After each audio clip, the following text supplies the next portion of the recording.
Capítulo 9:1. Klein olhou para a palma da mão enquanto seus olhos refletiam a moeda de ouro. Deu cara. Isso significava que Klein deveria usar os olhos da marionete para olhar para si mesmo.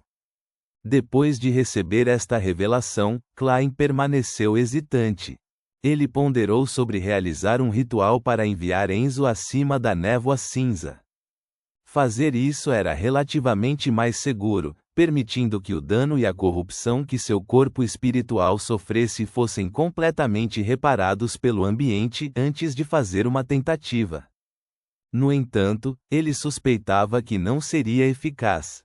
Isso porque os Beyonders do Caminho do Destino notavam a projeção do espaço misterioso em seu corpo. Acima da névoa cinza, essa singularidade pode não existir mais. Foi como uma tentativa de observar o corpo de um elefante. Em vez de fazer isso fora, ele estava fazendo isso internamente.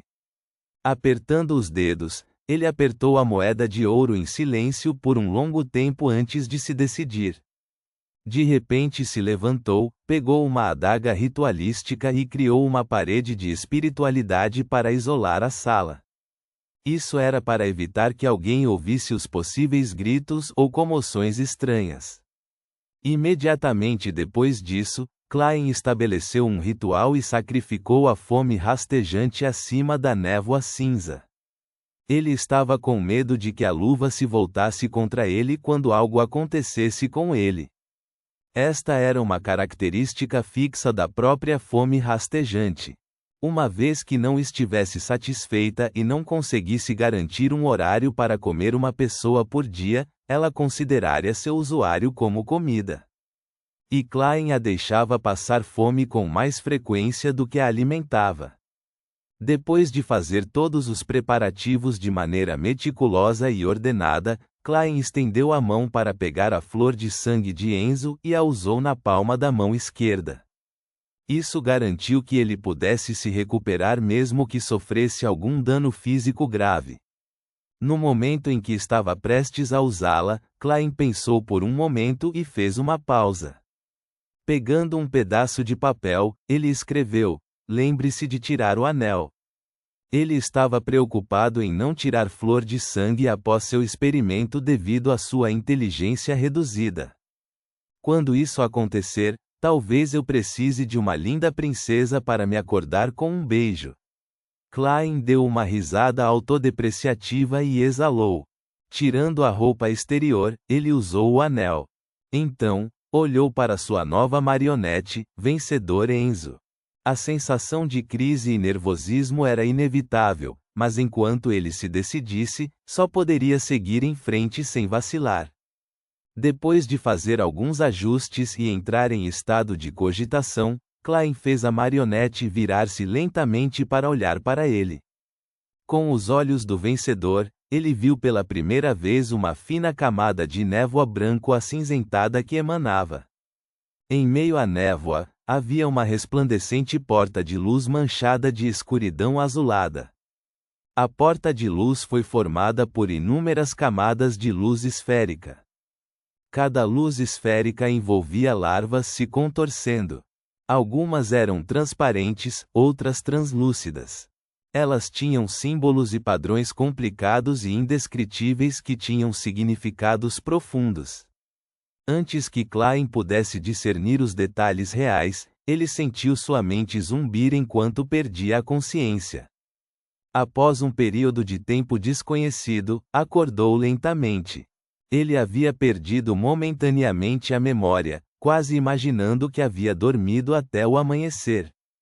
O que aconteceu? Ainda está escuro lá fora. Klein sentou-se com um movimento das mãos, apenas para perceber que estava no chão. Nesse momento, avistou Enzo pelo canto do olho. Muitas cenas e vozes surgiram de repente em sua mente. Isso mesmo. Eu estava tentando descobrir o que os Beyonders do Caminho do Monstro podem ver do meu corpo.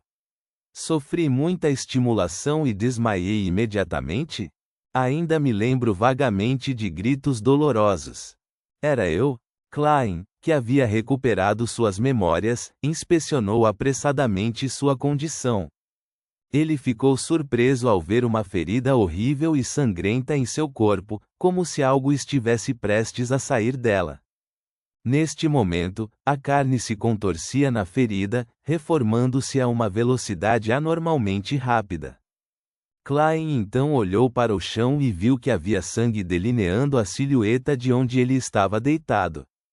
Felizmente, eu usei o anel flor de sangue, caso contrário, eu poderia ter morrido lentamente devido aos ferimentos graves causados pelo colapso do meu corpo. Depois que eu ressuscitar, me pergunto se estarei na forma humana ou na forma de monstro.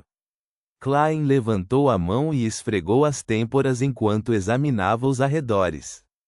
Ele descobriu que os móveis haviam tombado, mas a parede de espiritualidade permanecia intacta. Ele soltou um suspiro de alívio, confirmando que a anormalidade estava limitada apenas a ele e a uma pequena área ao seu redor. Nada se espalhou, e pela velocidade com que seu ferimento estava se recuperando, Klein determinou que não ficou inconsciente por mais de 1 minuto. Ele pegou a cadeira e sentou-se, sentindo como se tivesse esquecido alguma coisa, mas não conseguia lembrar o que. Somente quando instintivamente limpou a área, ele viu um papel com as palavras: "Lembre-se de tirar o anel." Só então ele se lembrou ao remover o anel de rubi dourado da mão esquerda. Mais lembranças surgiram quando Klein balançou a cabeça e murmurou com uma persistente sensação de medo e diversão: "A sorte às vezes é muito importante."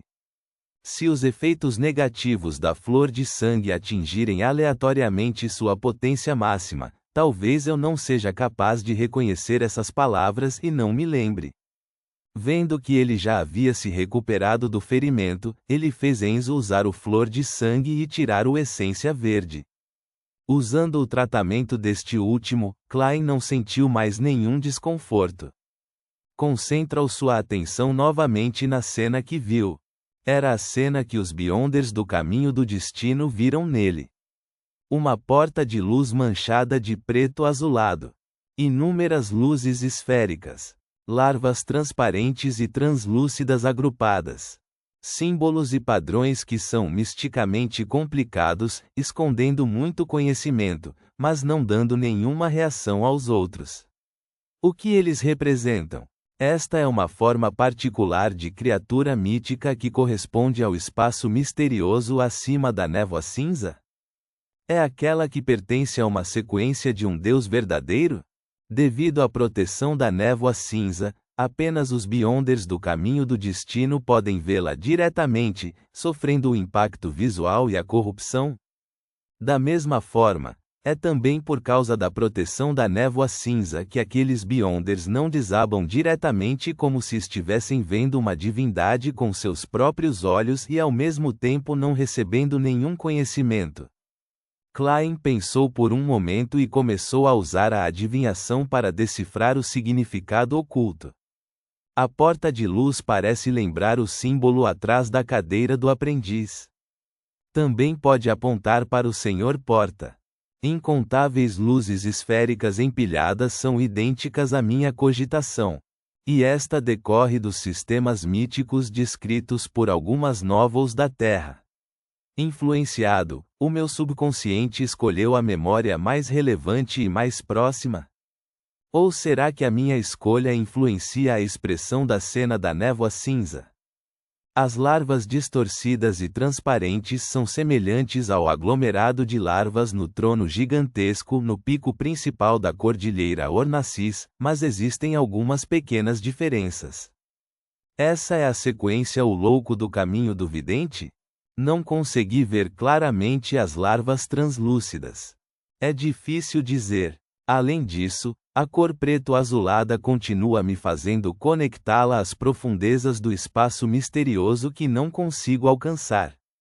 Quando estava no degrau mais alto da escadaria de luz, pude ver alguns tons de preto azulado na massa semelhante a uma nuvem que se condensou no ar. Klein pensou nisso por algum tempo, mas não obteve resposta.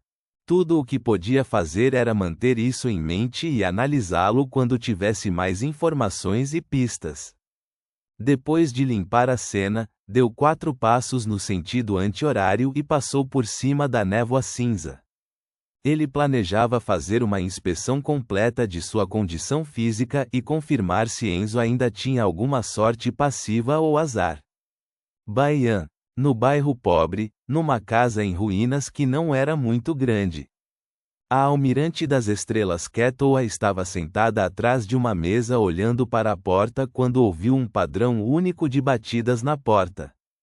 Entre. Ela não disfarçou deliberadamente sua voz. A porta de madeira se abriu quando o enforcado entrou, vestindo um manto preto com capuz.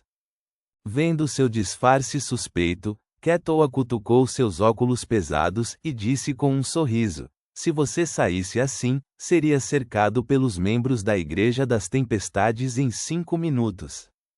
Ela não usava nenhum disfarce porque sabia que a questão de permitir que German Sparrow embarcasse no futuro já havia se espalhado pelos mares. Não foi difícil para o enforcado adivinhar que a almirante das estrelas era a Madame Eremita.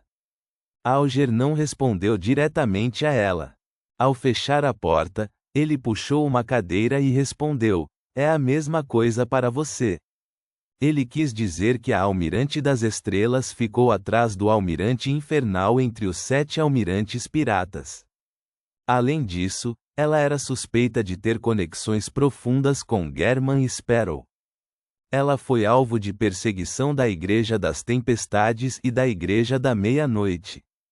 Sua recompensa subiu para 45.000 libras e, independentemente da cidade em que ela estivesse, só representaria problemas quando fosse reconhecida por não estar disfarçada.